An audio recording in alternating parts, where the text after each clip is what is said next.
Okay, Girl Lalo. Sana matupad yung mga dream Lalo mo. Okay, mga boylet, mga Girl Lalo.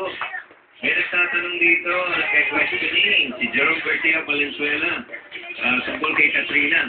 Uy, ano kaya ang bago kay Katrina? May bago ba? Ito, alamin natin. Nandito si Katrina. Hello, Katrina. Katrina? Hello? Hi. Girl Lalo, si Gary. Gusto ka na, Girl Lalo? Buti po. Uy, congratulations. Ano naman sa nomination ng sa bansa? Emmy Award. Ay, ako, nagpapasalamat niya ako kung sa nanay ko naman isa ko yung mag-gusta kasi nila. Saka, sobrang happy ko. Ito po yung first leader na sinipatiwala ko sa akin ng network. Kaya, sobrang malaking karahalan ko para sa amin na nag-concentrate kami. Ay, video na to, ah.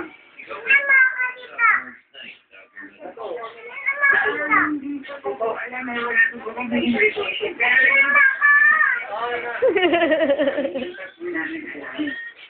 Congratulations din.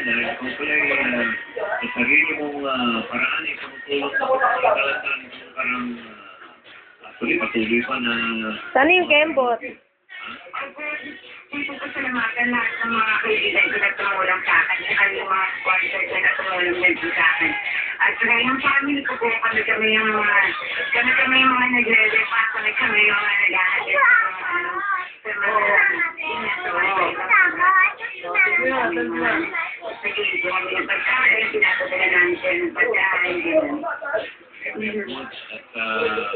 Tama-tama yan. Kasi si Alisa, isa sa mga nakalanta.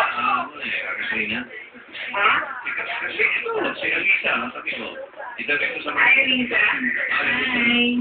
Nakalanta